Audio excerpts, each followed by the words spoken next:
Welcome back. Make yourselves comfortable. Now we're going to see how these revolutionary wars in Europe actually impacted the whole fate of Latin America. It's a very interesting story, enormously important, but not an easy one to follow, so bear with me. Let's try to work it out by starting with setting the scene a little bit. You have, again, these very large Spanish domains. You've seen this map before. Notice the area in purple governed by Spain as of 1800. By 1808, the Americans now have New Orleans and an area in here, but otherwise these large Spanish possessions. 1808. Why do I fix on that? I fix on 1808. That's the year Napoleon invaded Spain, the year he overthrows the Spanish monarch and replaces the previous Spanish monarch with his brother Joseph. At this point, Spaniards, loyal Spaniards, have to choose which king of Spain they're going to obey. But the most important thing is that royal power in Spain has effectively been decapitated. Even if you're loyal to the old king, who is holding up under British protection in a place like Sevilla in southern Spain, the whole apparatus of royal rule from Spain itself has fallen apart. All these domains have some important choices to make in 1808. Let's set the scene for those choices. These places are not true partners of the Spanish monarchy. They are colonies. They are under royal rule from Madrid. Colonies under royal rule, of course, they have some of the same issues that the British colonies in North America had had in the 1760s and the 1770s. A generation later, these colonial leaders have some of the same problems. For instance, you remember that the Americans in the 1760s were restless because the British were confining their trade, saying you can only trade with Britain or through the British-approved monopoly. Well, actually, some of these Spanish colonies also feel oppressed by these trading restrictions. And they've seen the example of North America, so that precedent is very much in mind. That's a source of tension. What's a really different feature of the experience from New Spain all the way down to the southern end of South America is a different ethnic dimension. Ethnic identities are hugely important in the Spanish and Portuguese colonies. Just kind of take a moment to understand the ethnic map as people of that time all understood it. In the first category, you have peninsulares. These are Spaniards from Spain who've migrated out to these colonies to rule them. They make up, less than 1% of the population. The next category would be Creoles. Creoles would be people of European ancestry, pure European ancestry. Their father or their grandfather might have been Spanish, and they've maintained pure European blood. People use terms like that. These Creoles would make up, just to pick the example of New Spain or present-day Mexico, about 20% of the population. Now, in the British colonies of North America, all those European settlers were what Spanish colonists would call Creoles. But here in a place like New Spain, they make up only about 20% of the population. Well, who are the rest? If the peninsulares are less than 1% and the Creoles are 20%, what's the rest? The next category might be people of mixed blood, the product of intermarriages with Europeans for centuries.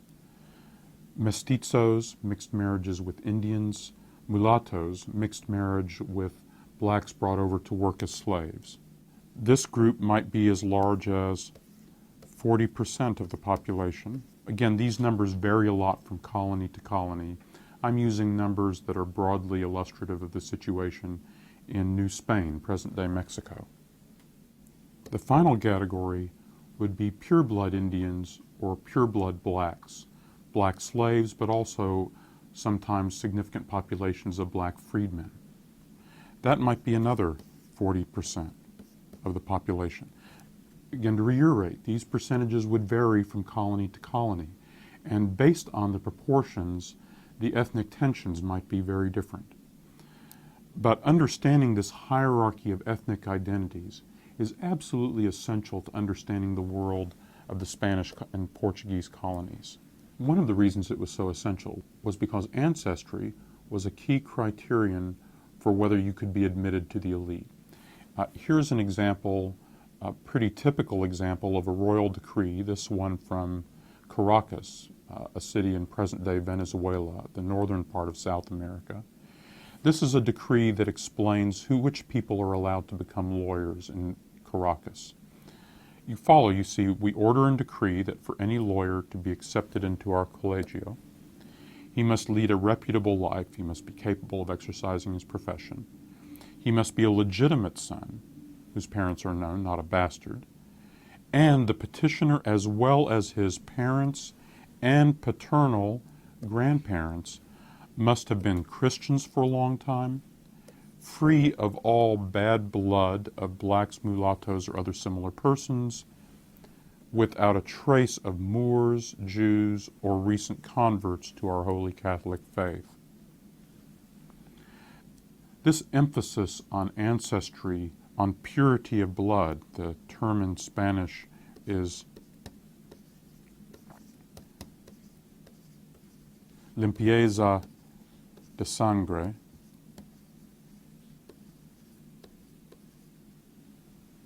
is a key part of the social and political life of these colonies.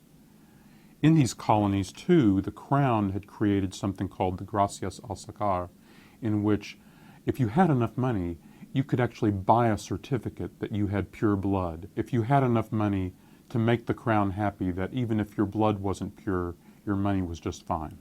So, back to 1808. Remember, Napoleon has overthrown the Spanish Crown. The colonies are having to decide what to do. Some of them decide that they should revolt. Some of them stay loyal to the Crown. So why did some revolt? Why did some not revolt? Well, let's take the example of a colony that stayed loyal to the Crown, Cuba. Cuba stays loyal because Cuba is highly stratified between the Creole elite, who are slave owners, and a large population of slaves. They need Spanish soldiers to help keep the peace because they're fearful of a slave revolt like the one that's occurred in Saint-Domingue. So Cuba is more inclined to stay loyal. But another interesting dynamic that's going on is to see the interesting alliances that form after the revolution. In these colonies, typically key power is held by the Creole elite.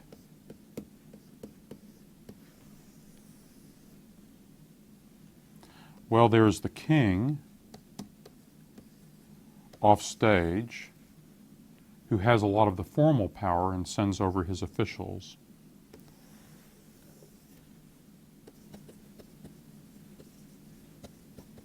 And then there's that vast majority of the population in some of the colonies made up of the mestizos, Indians, and so forth.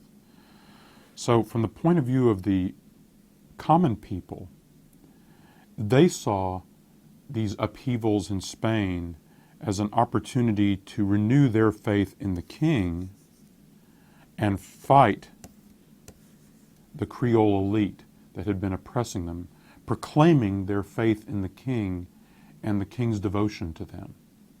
So some of the Creole elite, both seized by revolutionary ideals, the desire to chart their own economic destiny, like the example in North America, but also fearful of the common people, decide that it's best to declare their independence and manage this problem themselves.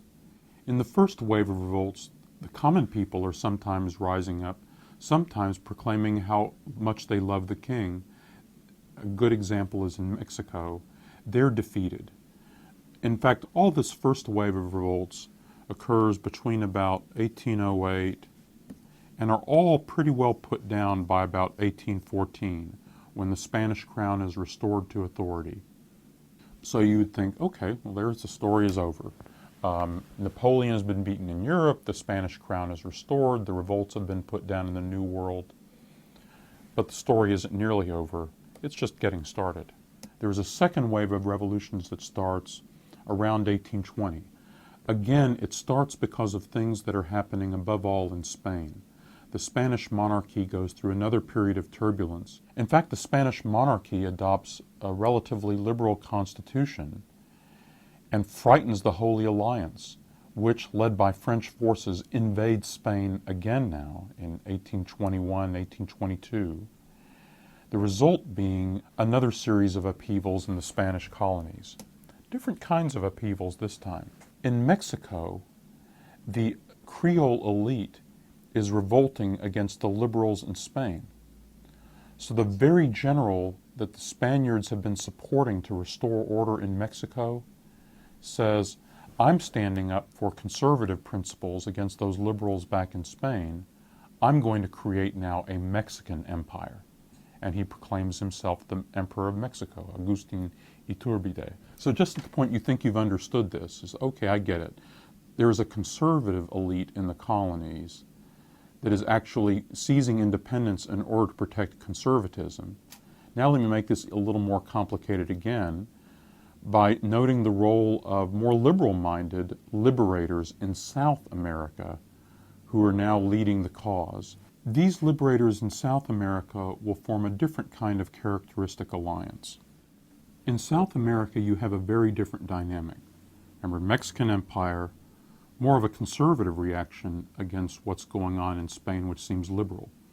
But then the French and the Holy Alliance invade Spain. They throw it back to the conservatives. That, in turn, helps the portion of the Creole elite that's standing up both for liberal principles and basically is completely fed up with Spanish rule. Anyway, but this time the Creole elite, fighting against the Spanish crown, reaches out to the common people and basically divides them up. The common people, that's where the soldiers come from. So the Creole elite is allying themselves with key generals. So you have an alliance here of military elites and the Creole elite that controls the business and professional community. The generals, in turn, commanding their soldiers drawn from the common people, while the crown is bringing soldiers from Spain, as well as its allies in the local population.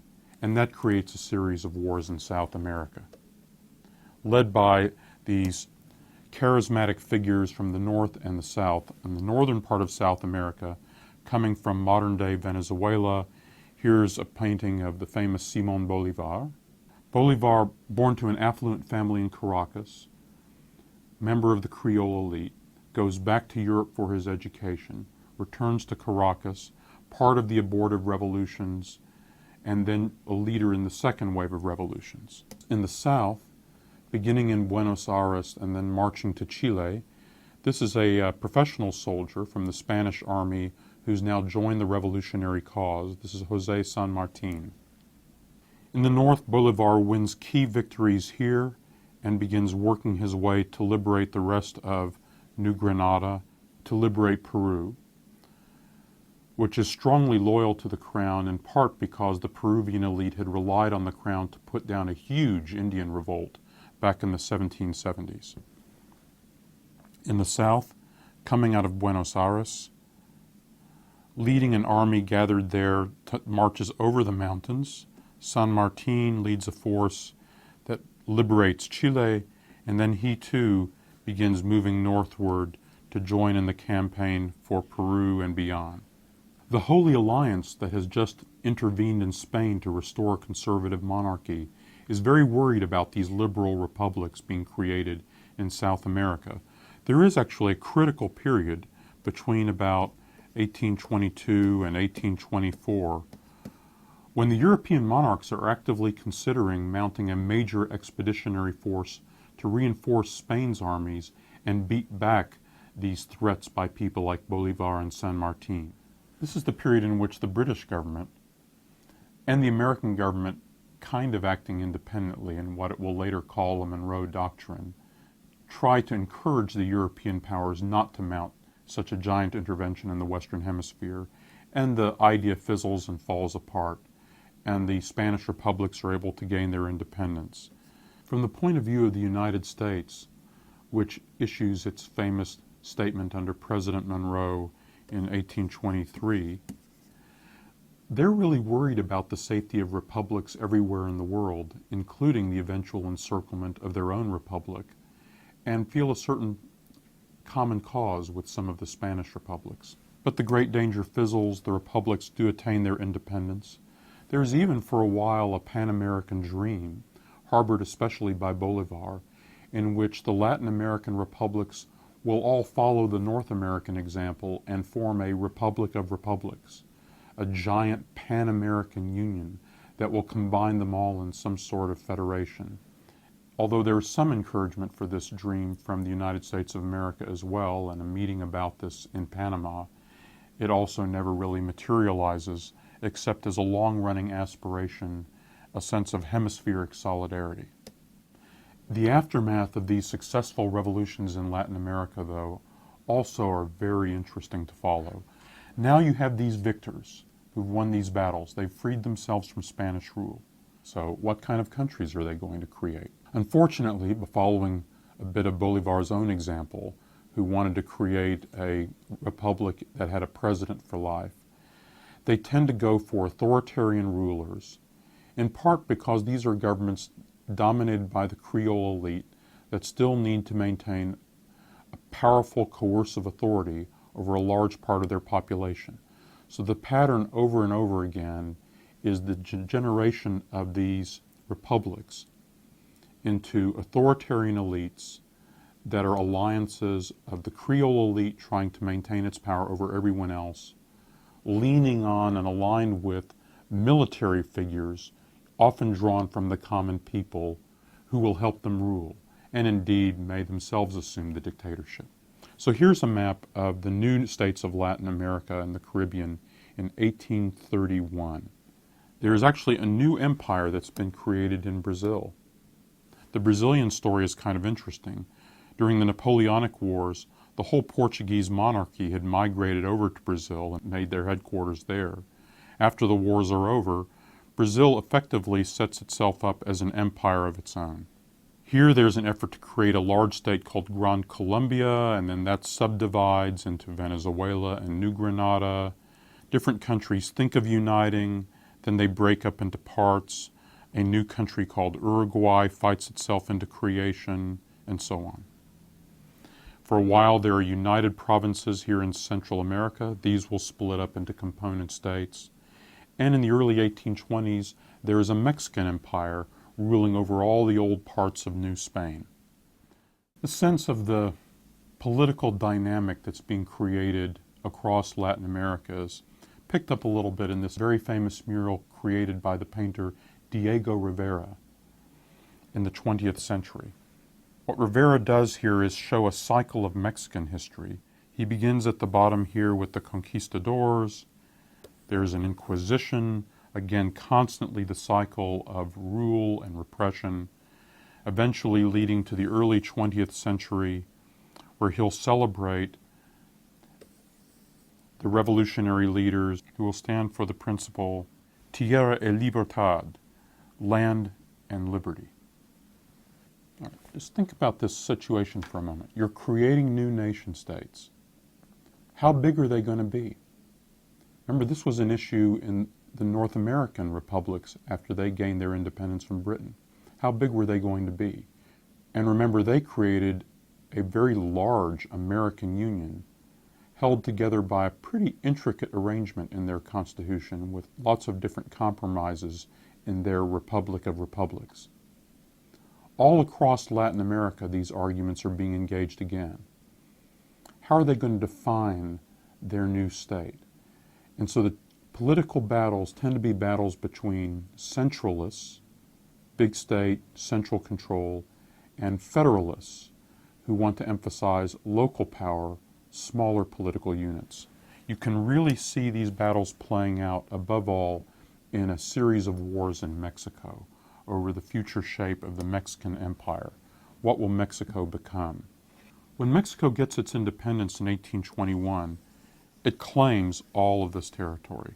The real population center of Mexico is mainly concentrated in this area right here, especially up to the silver mining area in this part of Mexico. There's a little outpost of population here, an even smaller outpost here, and then a couple of missions scattered on the California coast. One of the reasons this part of the Mexican Empire is so thinly populated is because actually most of this area, let's say around here, is mainly ruled by Native Americans, by Comanches. This is part of the Comanche Empire, in which 15, 20 to 30,000 Comanches rove at will. They basically are kind of a horse empire, not that different from some of the raider horsemen that you would have found, say, in Central Asia at any point in the previous 1,000 years. They're raiding all through this area, especially against the Mexicans and against Mexican ranches. The Mexicans have also brought in, to try to populate some of this area, some American colonists. The American colonists come in here and from the water here and are setting up settlements in this part of the Mexican province called Texas. In the battle between Centralists and Federalists in Mexico, there are a bunch of revolutions by parts of Mexico trying to be free from the rule from Mexico City. There are revolts in Yucatan. There are revolts here in Zacatecas. There is an especially important revolt that begins in the province of Coahuila, Tejas, near Saltillo, based at Saltillo, in which this whole part of the Mexican Empire tries to secede. The Mexicans put down the Coahuila part of the revolt, conquer Saltillo, but can't quite subdue the Texans, the American settlers, whom they fight in places like the Alamo and San Jacinto. And this area here, Texas, gains a precarious independence and sets up a Texan republic. But again, this whole story of the Texas Revolution has to be understood as part of a series of revolutions against central authority in the Mexican Empire. Those kinds of local revolutions are happening all over Latin America.